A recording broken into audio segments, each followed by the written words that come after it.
أعوذ بالله من الشيطان الرجيم. بسم الله الرحمن الرحيم. الحمد لله، الصلاة والسلام على رسول الله، ثم أما بعد. السلام عليكم ورحمة الله وبركاته. الحمد لله که ما و شما دو درس از درس تعلیم زبان عربی از کورس یکم گرفتیم و حالا با عون و یاردم الله تبارک و تعالی درس سیوم را به سمع شما برادران و دوستان خواهیم رسانید. در اینجا نوشته شده است که الدرس الثالث، یعنی که درس سیوم. و پیش از اونه که این کلمات این درس را برای شما برسانیم، اولا موضوع درس باید بدانیم که موضوع درس ما و شما چی هست، زیرا که درس های گذشته را موضوعشان را دانستیم که درس یکم ما و شما درباره هذا بود و درس دویم ما و شما درباره ذالک بود و درس سیوم را موضوعش چی است. درس سیوم را موضوعش اولا معرفه و نکیره میگویند. درباره معرفه و نکیره بودن هست، کلمه هایی که معرفه هستند و کلمه هایی که نکیره هستند. معرفه یعنی که معین، یک چیزی معین، یا که یک شخصی معین، یا یک خانه معین، یا هر چیزی که باشه یک چیز معین را او را معرفه میگند. لیکن نکیره چیزی که معین نیست، از جنس یک انسان است. مثلا رجلون، مرد، همه مردهای دنیا را رجل گفته می شود. یا مثلا بیتون، خانه، همه خانه های دنیا را بیت گفته می شود. همینه که نکیره است چی طور معرفه اش میکنیم، یعنی چیزی که نامعین هست چی طور معینش میکنیم. در این درس در همین باب است یکم موضوع. و موضوع دوم درباره حرفای شمسی و قمری میگویند. درباره حرفای شمسی و قمری هست. حرفای شمسی و قمری همون حرفایی هستند که در حالت چسباندن کلمه به کلمه دیگر لام رو نمیخوانی، این را شمسی میگویند، یا لام رو اگر که خواندی این را قمری میگویند. این را انشاءالله در درس حالا با توضیح خواهید فهمید. خلاصه موضوع درس ما و شما دو چیز بوده است، یکم معرفه و نکیره بودن، دوم حرفای شمسی و قمری را برای ما و شما بیان میکند. ببینید در اینجا گفته است که بیتون. بیتون یعنی که خانه معین نیست، نامعلوم کدام خانه، یکی خانه از خانه ها. لیکن البیتون این می شود یک خانه معین. خانه معین را البیت می گویند. و در اینجا ببینید بیتون تنوین گرفت، دو ضمه گرفت، ولیکن البیتو تنوین نگرفت. برای چی؟ به خاطر آنه که تنوین و الف لام بودن در اول کلمه علامت های اسم هستند و اینها هر دویشان در یک اسم در آمده نمیتوانند. نمیشه بگیم که البیتون، جایز نیست. یا بیتوی خالی هم گفته نمیتوانیم، باید بیتون بگوییم یا که البیتو بگوییم. الف لام که موندیم تنوین نمیگیریم، تنوین نمیکنیم آخرش را البیتو میگیم. اگر که الف لام که نداشته باشه بیتون میگیم. این را همچنین در یادتان داشته باشید. هر جای کلمه را دیدید که الف لام دارد، اون کلمه را آخرش را تنوین اصلا ندهید. مثلا بیتون خانه نامعلوم، البیتو یک خانه معینه. اینجا در ببینید ال بی که در بیت هسته این را بی قمریه میگن، حرف قمریه. برای همین خاطر ما چکار کردیم؟ لام رو تلفظ کردیم، البیتو گفتیم. اب بیتو نمیگیمش، البیتو. لام لامی ب از حرفای قمری است. انشالله تا آخر درس این حرفا را خواهید شناخت. باز زیرش رو بینید، پایانش رو میگه که قلمون، القلم، قلمون یعنی قلمی از قلم ها. در روی دنیا چقدر قلمی هستی همش در بر میگیرد، یعنی قلم نامعین، یک قلمی. القلم که شد قلم معین، قلمی که معین هست. و این حرفا همچون حرف قاف حرفی قمری است. برای خاطر لام میگوییم القلم، میگوییم القلم. و بعد از این در این طرف دیگرش آورده است که کتابون، کتابون یک کتاب نامعلوم، یعنی که معین نیست، یک کتاب، کتاب فقه است، تفسیر است، حدیث است، یا هر کتابی باشد کتاب. لیکن بگوید که الکتابو یعنی که یک کتاب معینه. الف لام که در آوردیم معین شد. الکتابو یعنی که یک کتاب معین در نظر دارد، یا کتاب فقه، یا کتاب حدیث، یا کتاب تفسیر، یا مثلا کتاب فقه بگیم کتاب مکتب صنف یک رو، صنف دو رو، یا که کتاب فیزیک رو، یا که شیمی رو، یا کتاب متمتیک رو. هر کدامش که باشد یک کتاب معین در نظر که داشته باشی، در این صورت الف لام میمانشه. برای خاطر الف لام یکی از علامت های معرفه کردن اسم نکره می باشد. اسمی که نامعین است الف لام موندن رو معینش میکنی. همچنین حرف کاف هم حرف قمری می باشد. برای خاطر الکتاب لام تلفظ کردیسیم، در زبان من آوردیسیم. جملون شتره، در روی دنیا چقدر شتر است همه اشترا در بر میگیرد. الجملو یعنی یک شتر معینه، یک شتر معین رو الجملو میگویند.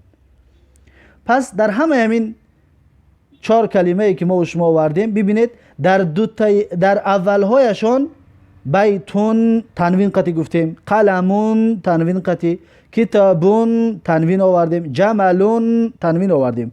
لیکن البیتو، القلمو، الکتابو، الجملو تنوین نه آوردیم، به خاطر اونه که الف لام که در آمد تنوین تلفظ کرده نمی شود. در ذهنتون باشد، یادتون نرود. و در اینجا میگوید که القلمو مکسورون، القلمو مکسورون. القلمو یعنی که قلم معین در نظر دارد که مکسورون شکسته شده است. القلمو یعنی یک قلم معین، الف لام که دارد برای خاطر قلم آخرش تنوین نمیتیم، القلمون نمیگیم. القلمو مکسورون شکسته شده است. مکسور که الف لام که ندارد برای خاطر آخرش رو میگیم مکسورون، یعنی شکسته شده است. این را همچنین در نحو میگن که القلم مبتدا مکسورون خبر است. در مبتدا و خبر کلمه است را در تاجیکی ما و شما قش میکنیم. مثلا میگیم که القلم مکسورون، قلم شکسته شده است. از پیش خودمون است را میاریم تا اینکه جمله مبتدا و خبر شود. القلم مکسورون، قلم شکسته شده است. همچنین در این بعدینش میارد میگوید که الباب مفتوح، در کشاده شده است. اینش همچنین مبتدا و خبر هست. الباب مبتدا، مفتوح خبر. الباب که الف لام دارد برای خاطر آخرش رو البابو گفتیم. مفتوحون که الف لام که ندارد برای خاطر تنوینش دادیم مفتوحون. الباب مفتوح، در کشاده شده است.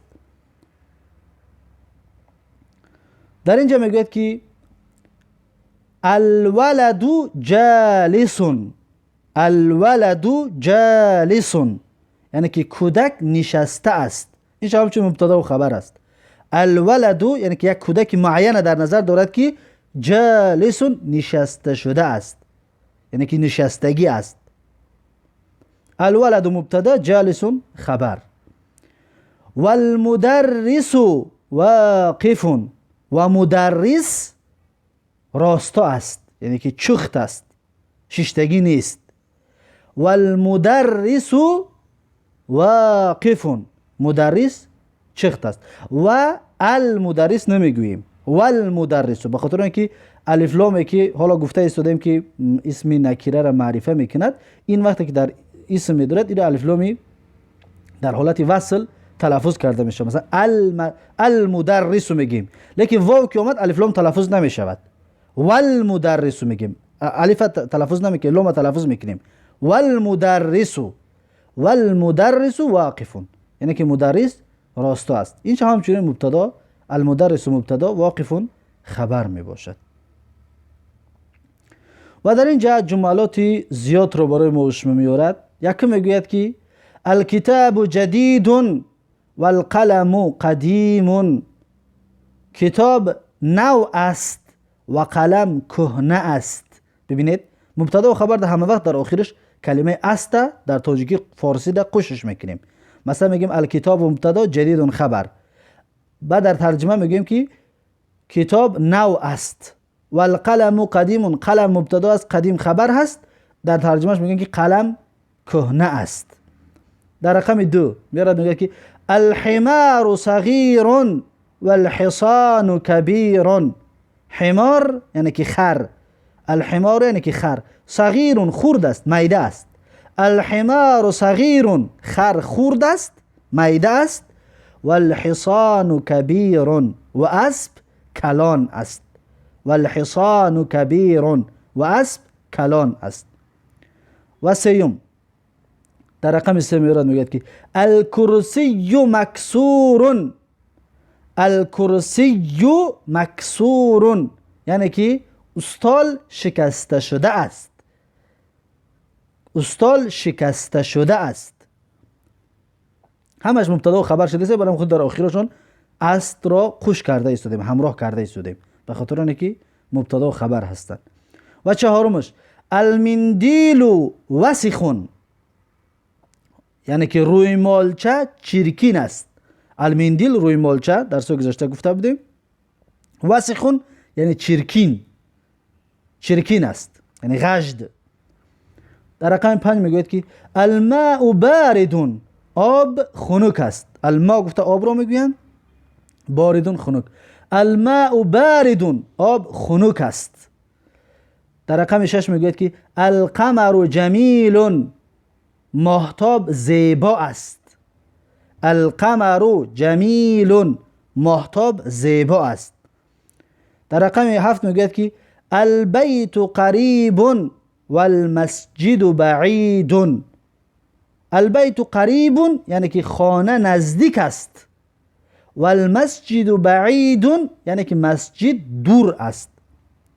خانه قریب است یعنی که نزدیک است و مسجد دور است.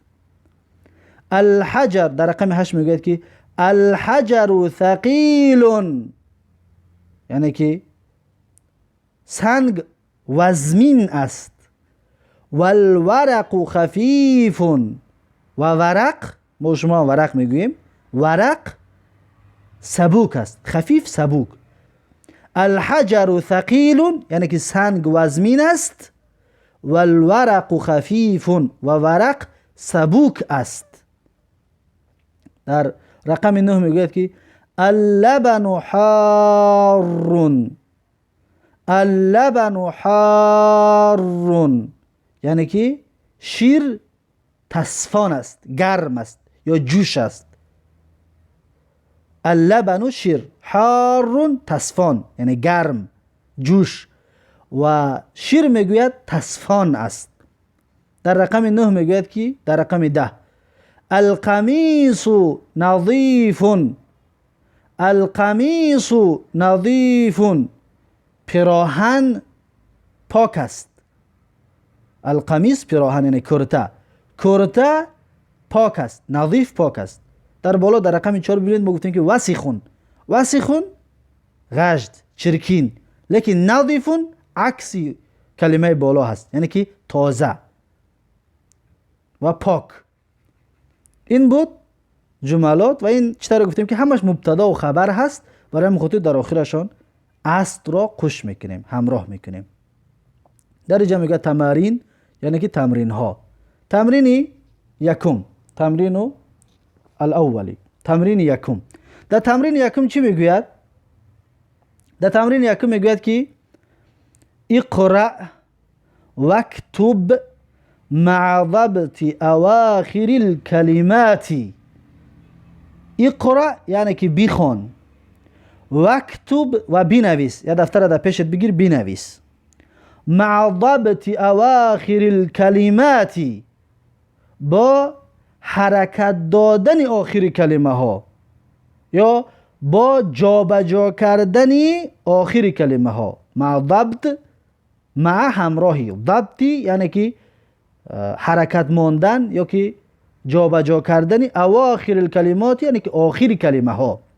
پس در اینجا چند کلمه ها را میارد، باید ما و شما اینها را درست تلفظ کرده بتوانیم. ما در بالا گفتیم که اگر که اسم را در اولش الف لام نداشته باشد، اگر تنوینش میتیم.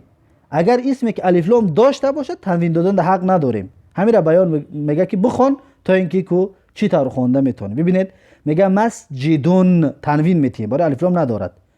دویمش که المسجدو تنوین نمیتیم، برای الف لام دارد. الماء ماء آب یعنی. البیت خانه. باب در. قلم قلم با توجه که قلم است. القلم. الكلب كلب. قمیص ولد. الحجر الولد. حمار الحمار. الحصان حصان. پس شما خودتون رو تلفظ بکنید و همچنین یاد بگیرید. غیر از این در هر جایی که اسم را دیدید که الف لام که ندارد او را تنوین بتید و اسم را دیدید که الف لام دارد تنوینش نتید که خطا است، یعنی که خطا می باشد اسمی الف لام دار را تنوین دادن. و این بود یکم مثالی که برای ما و شما پیشنهاد کرد. و مثال دوم در رقم دوم میگه که اقرأ، این الفی که بعد ر است باید دبلش همزه باشد، یعنی اقرأ وکتب، بخوان و بنویس. اینا میگه بخوان و همچنین بنویس. رقم یک رو بینید میگه که المکتب مکسور. المکتب مکسور یعنی که میز شکسته شده است. و در رقم دو میگه که المدرس جدید، معلم نو است. المدرس جدید، معلم نو است. در رقم سه میگه که القمیص وسخ، پیراهن چرکین است. اینها را ببینید حرکت ندارند، لیکن شما باید خودتون در بالا که حرکت داشتن حفظ که کردید اینجا را دیگه خودتون خوانده میتوانید اگر حفظ کردید. اما حفظ که نکرده باشید بعد مشکلتون هست که قمیص بگویید یا قمیصش بگویید یا که چیزش بگویید دیگر در تعجب میمونید. برای خاطر بالا را اول حفظ میکنید بعد اینجا را میخونید و مینویسید. رقم 3 را چطور گفتیم که میگه که القمیص وسخ، یعنی که پیراهن چرکین است. در رقم 4 میگه که اللبن بارد، یعنی که شیر خنک است. در رقم 5 میگوید که المسجد مفتوح، یعنی که مسجد گشاده شده است، یعنی که درش باز می باشد. و در رقم 6 میگوید که الحجر کبیر، سنگ کلان است. در رقم 7 میگوید که اللبن بارد والماء حار، یعنی که شیر خنک است و آب تصفان است، جوش است یا گرم است. در رقم 8 میگوید که الامام جالس والمدرس واقف، امام نشسته است و مدرس راست است، یعنی چخت است. در رقم 9 میگوید که القمر بعید، القمر بعید، یعنی که ماهتاب دور است. المندیل نظیف، المندیل نظیف، یعنی که روی مالچه تازه است یا پاک است. پس ببینید در اینجا 10 مثال آورد، همش همچنین مبتدا و خبر است. از این حساب ما در آخرش کلمه است رو قش میکنیم. هر یک تا آخر همین ها است گفته قش میکنیم تا اینکه خبر شود یا کلاممون پره شود. در رقم 3 چی میارد؟ در رقم 3 را ببینید میگه که املأ. وقتی ایستادیم املأ میگوییم. وقتی که اگر این را با کلمه بعدیش بچسبونیم اگر میگیم که املأ الفراغ. املأ الفراغ. الف لام که الفراغ دسته الفش نمیخونیم. املأ الفراغ فيما يلي بوضع ایجاد کدمتین کردگی هست، اصلا باید کلمتین باشد. بوضع الکلمتی باید باشد. کدمتی، کدمه همچنین علامت می شود، لیکن کلمه باشد اگر والله علم خوبتر و بهتر می شود. بوضع الکلمتی یا کدمتی المناسبتی من الكلمات یا من الكدمات من الكدمات التالیتی. ببینید در اینجا میگوید که املأ الفراغ، یعنی که معنیش که پر، املأ یعنی پر کن. خیلی که با تاجیکی ما شما میگیم ملا، ملا اصلش از همین کلمه گرفته شدگی هست، یعنی که پر. ملا را به خاطر چی ملا میگم؟ به خاطر اینکه سرش پر از علم است. اگر که علم نداشته باشد اون ملا نیست. ملا از همین کلمه املأ گرفتگی است از عربی. املأ یعنی که پر کن. املأ الفراغ یعنی پر کن جایهای خالی را. فراغ جایهای خالی. فیما یلی در آن چیزی که می آید. یعنی که در پایان ببینید کلمه را می نویسه، بعدش نقطه محشر موندگی است، همون را فراغش میگن. املأ الفراغ بوضع کدمتی، با گذاشتن علامتی، لیکن کلمش بگیم بهتر است. اون دالی که هسته اون را لام بخونید، یعنی که والله علم خطا شدگی است. بوضع الکلمتی یعنی که گذاشتن کلمه، المناسبتی اون کلمه باید مناسب باشد، یعنی که برابر باشد، موافق باشد. من الکلمات التالیتی از کلمه هایی که می آید. ببینید اول پیش از اونه که اون رقم گذاری در یک کلمه را بنویسد و نقطه را بگذارد، اول ما را گفتگی است که مثلا جمیلون وسیخون، اینجا جمیلو کردگی است، الف لام که ندارد تنوینش بتید. یعنی که هر جا دیدید که اسمی که الف لام ندارد و تنوین هم نداشته باشد خودتون تنوینش بتید. اگر ننوشته باشد بدونید که خطای چاپی شدگی است. جمیلون وسیخون مفتوح حار ثقیل خفیف، اینا رو همشه ترجمه هاشه گفتیم، دیگر حجت به ترجمه نداریم. پس در رقم 1 میگه الحجرو، انا همین کلمه‌ای که در بالا خوندیم، جمیل، وسیخ، مفتوح، حار، ثقیل، خفیف، همونها کدامش در همین پایان راست میه، همون را بمانید. همونها کدامش راست میآید همون را بمانید. الحجرو جمیل یعنی که سنگ زیبا است، نه راست نمیآید. الحجر وسیخ یعنی که سنگ چرکین است، نه راست نمیآید. الحجر مفتوح سنگ کشاده است، نه معنیش نشد.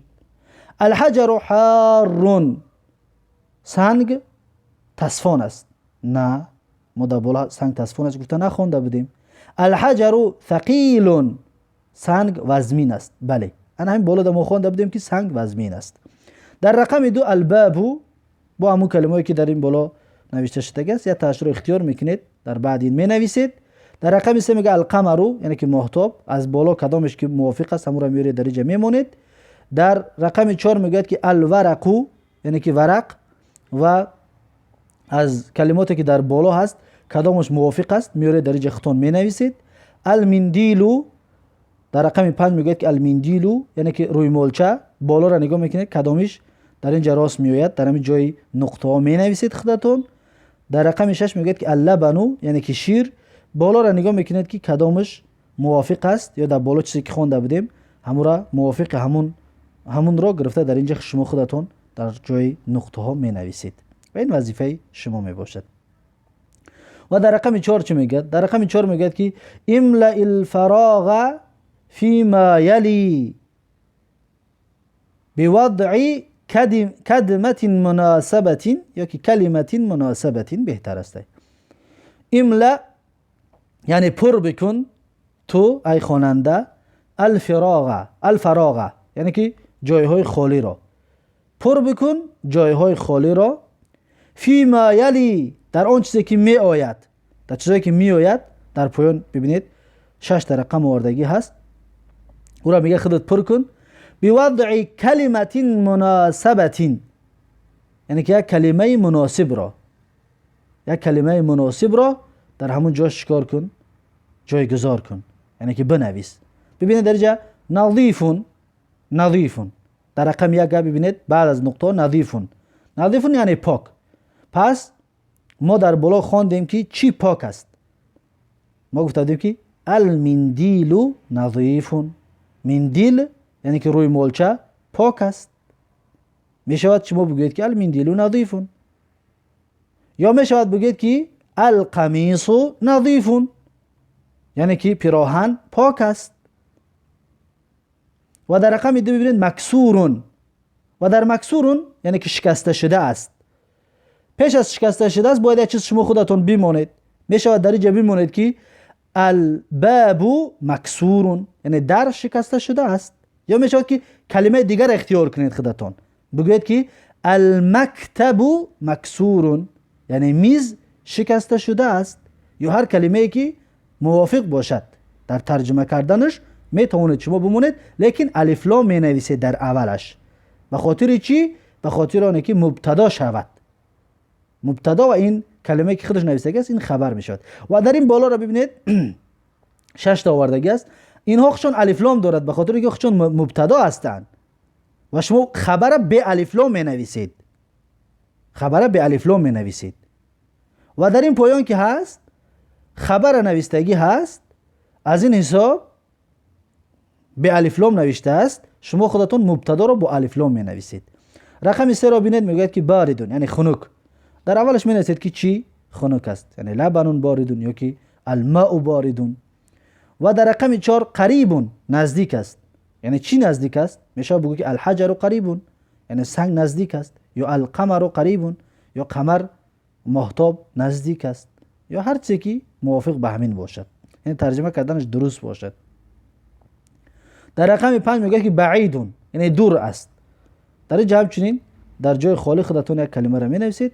در رقم 6 میگه که واقفون یعنی که راست است، چخت است. میشه بگی که التلمیذ واقفون یعنی که شاگرد، یا که الولدو، ولی تلمیذ رو نخوندیم، الولدو یعنی که شاگرد، ولد یعنی پسر، واقفون یعنی چخت است. یا میشه بگی که الرجل واقفون مرد چخت است. یا میشه بگی که المدرس واقفون یعنی که مدرس چخت است. هر چیزی که موافق است خودتون بنویسید. و در رقم 7 میگه که جالسون نشسته است. همچنین در یک کلمه موافق میمونید، مثلا المدرس جالسون یا الامام جالسون.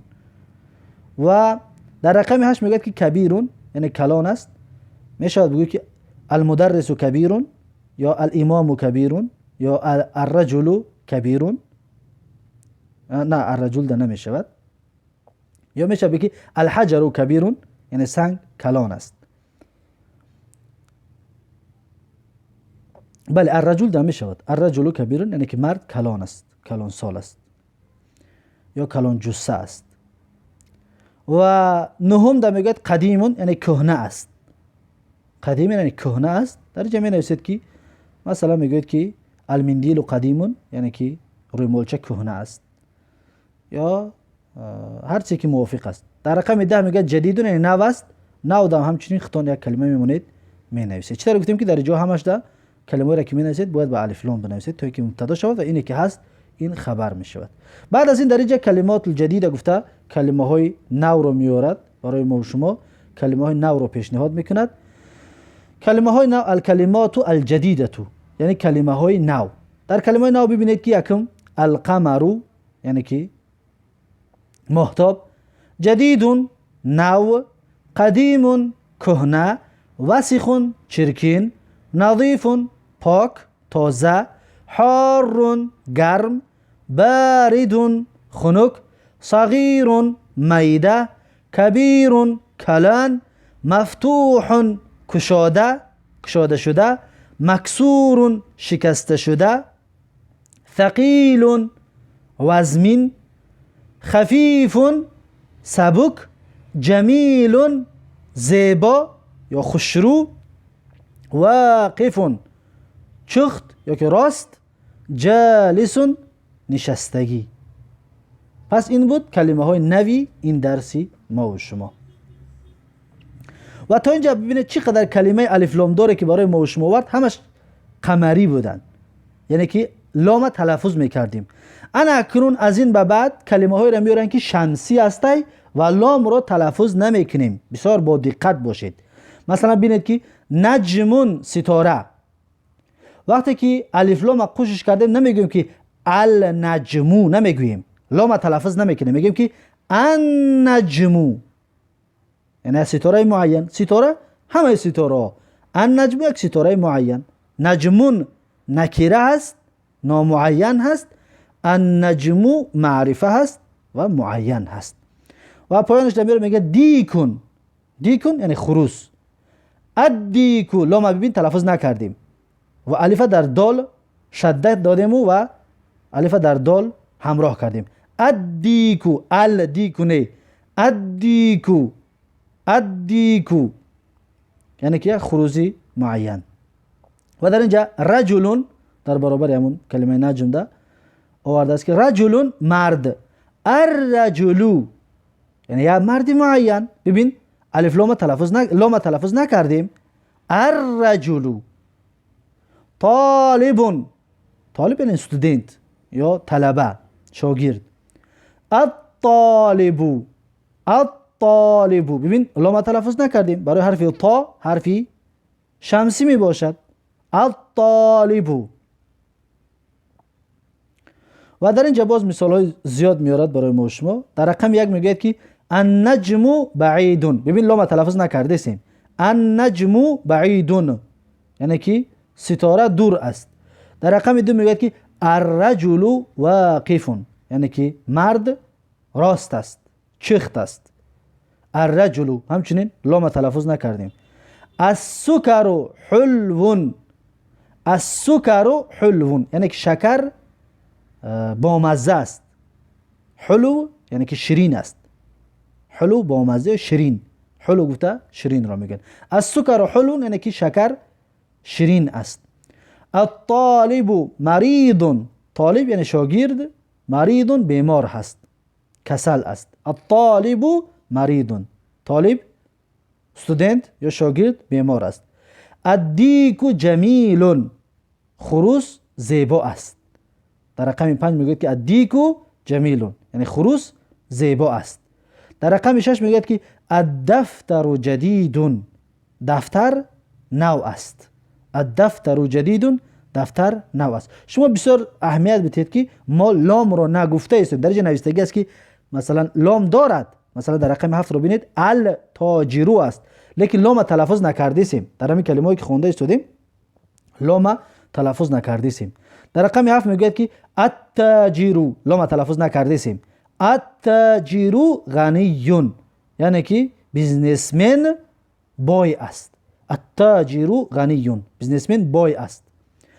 در رقم 8 میگه که الدکان مفتوح، الدکان مفتوح یعنی که مغازین یا دکان گشاده شده است، درش باز است.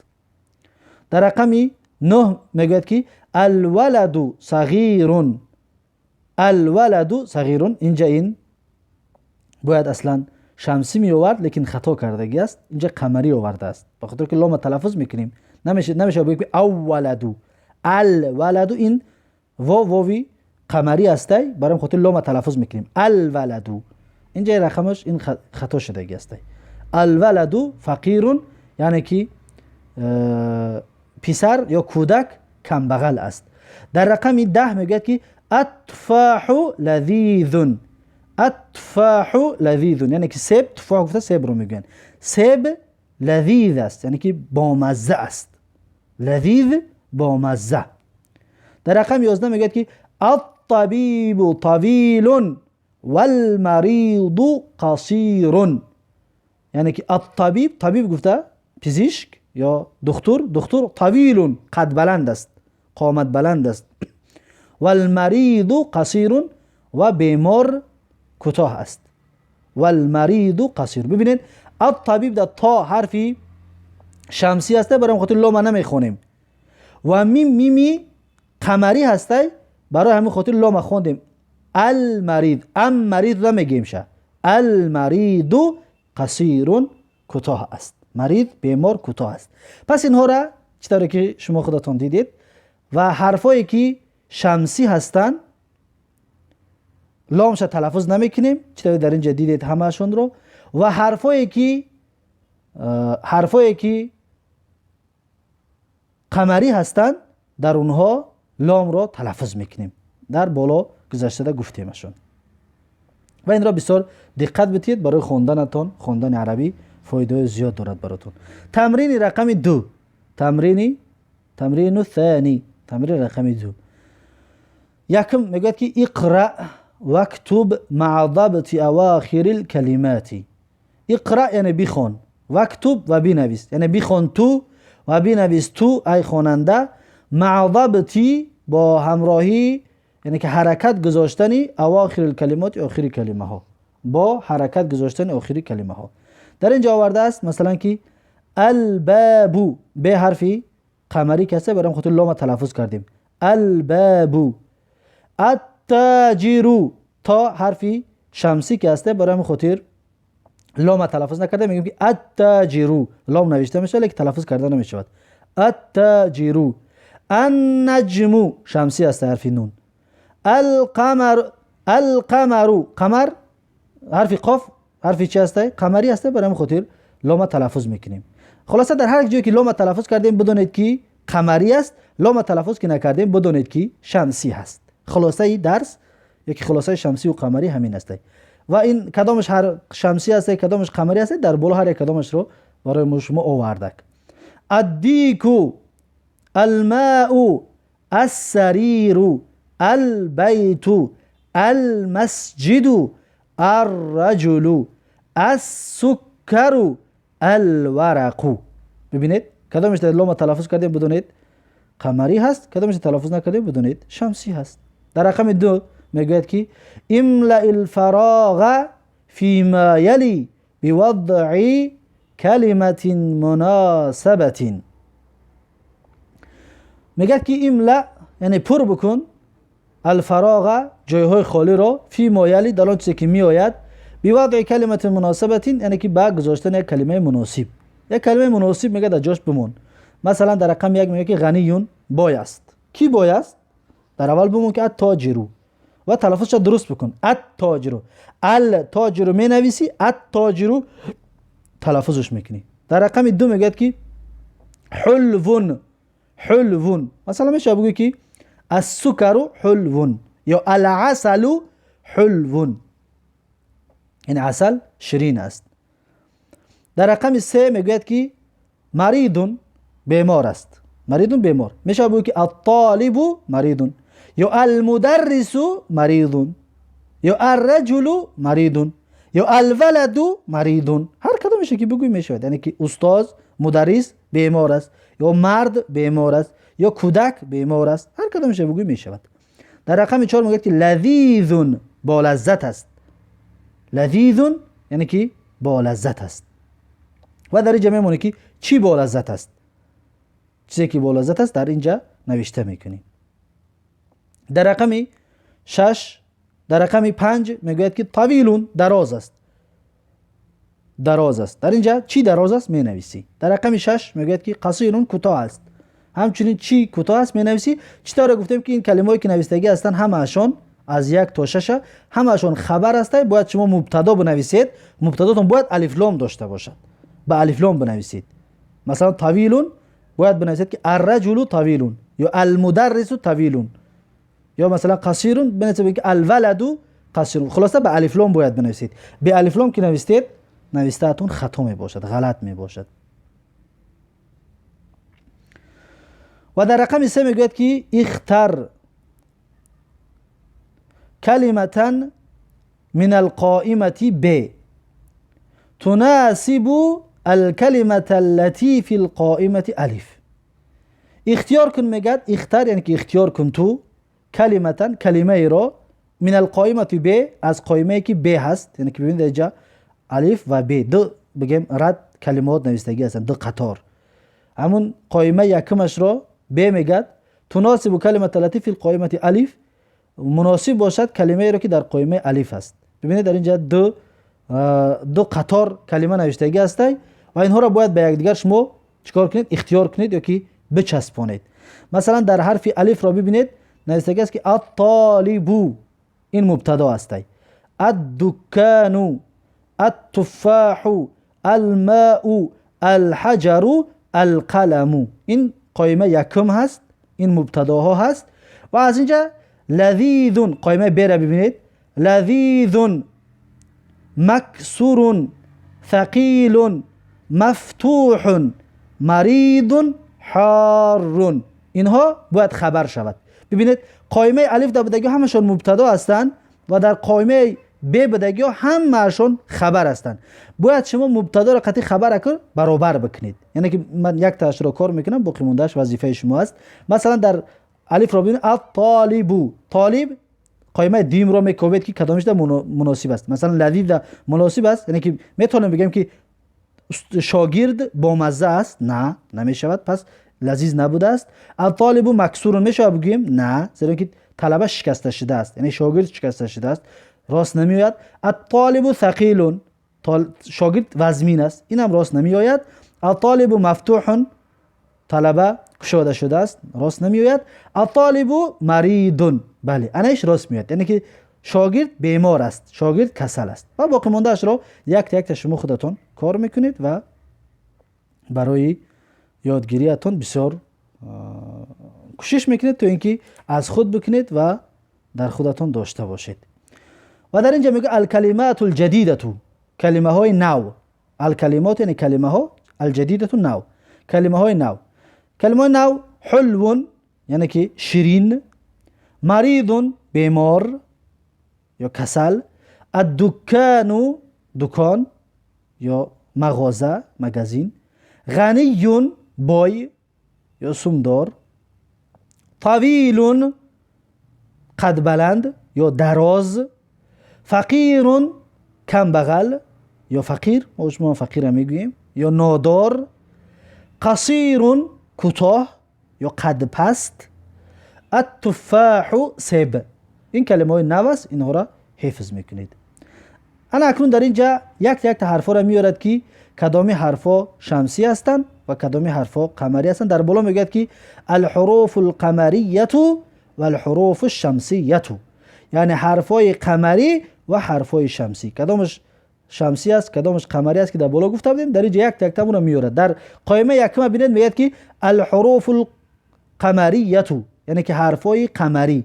در حرفای قمری ببینید آورده است، یکمش میگه که الف حرف قمری است، مثلا میگه الابو، لام تلفظ میکنی الابو. دوم حرف ب البابو، لام تلفظ میکنیم. سوم حرف جیم الجنتو. چهارم حرف ح الحمارو. پنجم حرف خ الخبزو. ششم حرف عین العینو. هفتم حرف غین الغداء. هشتم حرف ف الفم. نهم حرف قاف القمر.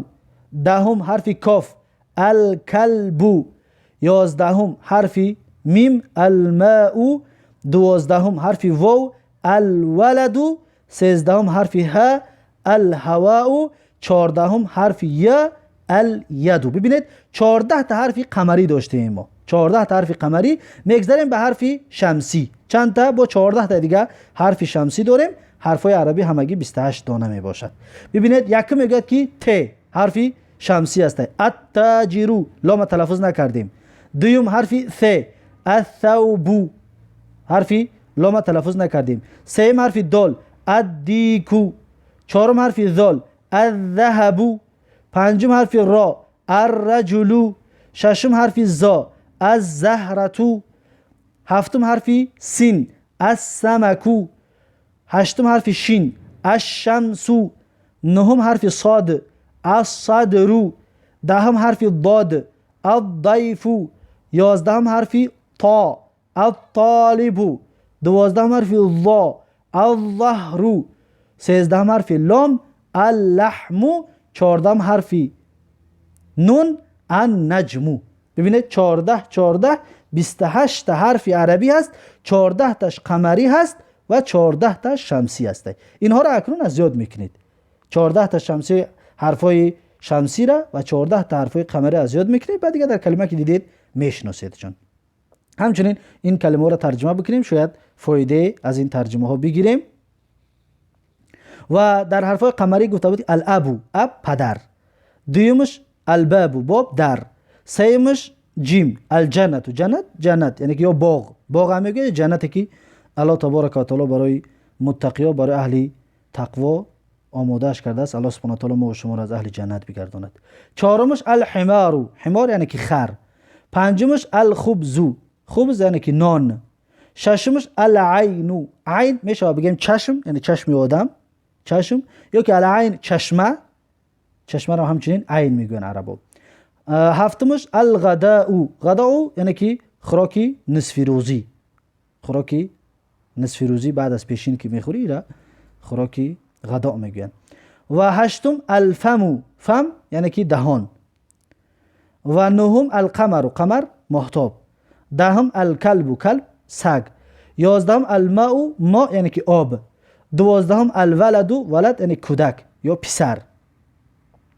سیزدهم الهواء، هوا هوا یعنی باد و هوا.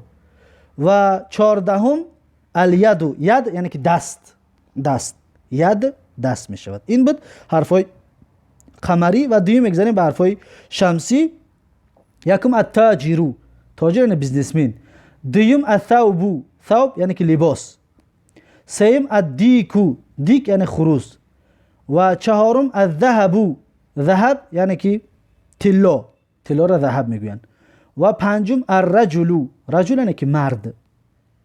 ششم الزهرة، زهرة یعنی گل.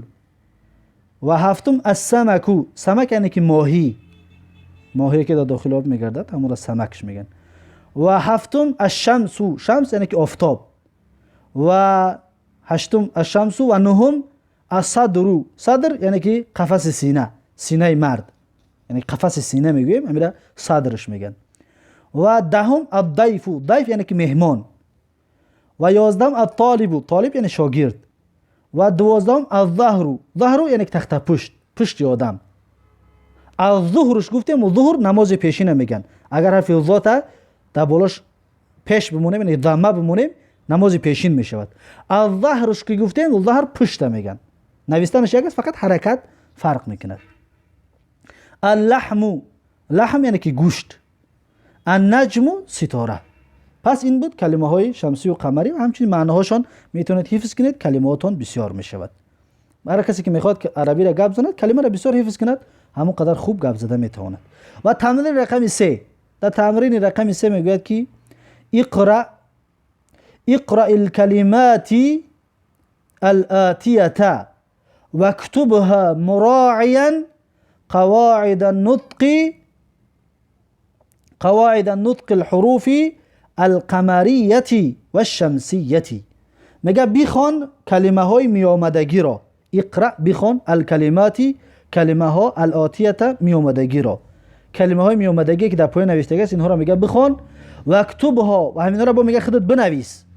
مراعیا، نه که در حال بدنت رعایت کننده قواعد النطق، قاعده های نطق رعایت بکن. میگه کدامش لام باید تلفظ بکنی، کدامش تلفظ نکنی، همینا را میگه رعایت بکن. الحروف القمریه و شمسیه، حرفای قمری و شمسی را میگه باید بدونی و تلفظ کردش بدونی، تلفظش کرده بتوانی و باید بفهمی که به خاطر چی لام گفتی، یعنی تلفظ کردی یا که نکردی. مثلا البیتو، لام گفتیم به خاطر که به حرفی چی هستی؟ قمری هستی. الدیکو، لام نگفتیم به خاطر که دال حرفی شمسی هستی. خلاصه در بالا گفتیم، دیگر حاجت به تکرار این کلمات نیست، فقط یک بار میخوانمش خلاص. المدرس، الباب، الطالب، السکر، الدفتر. این دفتر به فکر یکم بار اومد، دفتر به توجیه کم دفتر میشود. الاخو، اخ برادر. الرسول، رسول پیامبر، رسول گفته پیامبر یعنی که فرستاده شده. الوجه، الوجه یعنی که روی آدم الوجه میگن. الصدیق، صدیق یعنی دوست، رفیق. القرآن، قرآن. الصلاة صلات نماز. الکعبه کعبه مشرفه، چطوری که ما شما میدونیم به خانه الله تبارک و تعالی در مکه مکرمه، کعبه قبله مسلمان ها. الرأس یعنی که سر را رأس میگوین. اصبع چلیکا. الصابون صابون ما شما هم تاجیکا صابونش میگیم. الظفر یعنی که ناخونای کسی، اینها را به عربی ظفرش میگن. الظهر ببینید در اینجا آمد پیش از ظهر اولا فجر یعنی که بامداد، بعد الظهر. ببین ظهرش گفتیم اگر پیشین میشود، لیکن ظهرش گفتیم اگر تخت پشت میشود، پشت آدم. ببینید بسیار اهمیت بده در تلفظ کردن کلمه ها. فجر بامداد. الظهر یعنی پیشین. العصر ما شما هم عصرش میگیم. مغرب یعنی نماز شام. العشاء نماز خفتن، 5 وقت نماز و دیگه اینقدر کلمه ها. بسیار کلمه های زیاد در این درس با ما و شما واخورد. اگر که شما این کلمه رو از یاد کردید تقریبا 40-50 تا کلمه شد در این درس. اگر که شما این کلمه رو حفظ کردید با کلمه های گذشته دیگر، یعنی حرف بگیم عربی که گپ زد از بین گپاشون چند کلمه ها را میتونید که از خود بکنید. و این بود درسی سیوم ما و شما. و درس سیوم رو اگر چقدر که طولانی شد، معذرت زیاد میخوام برای طولانی شدن، اما قصد ما وقت شما را گرفتن نیست، قصد ما برای شما یک چی فایده رساندن هست. برای خاطر معذرت زیاد میخوام که درس خیلی طولانی شد. به هر صورت الله سبحانه و تعالی صبرتون بتید که تا آخرش رو گوش بکنید و الله علمتون بتید و الله دانشتون بتید. بارک الله فیکم و تا درس آینده الله حافظ و مددگارتون. السلام علیکم و رحمت الله و برکاته.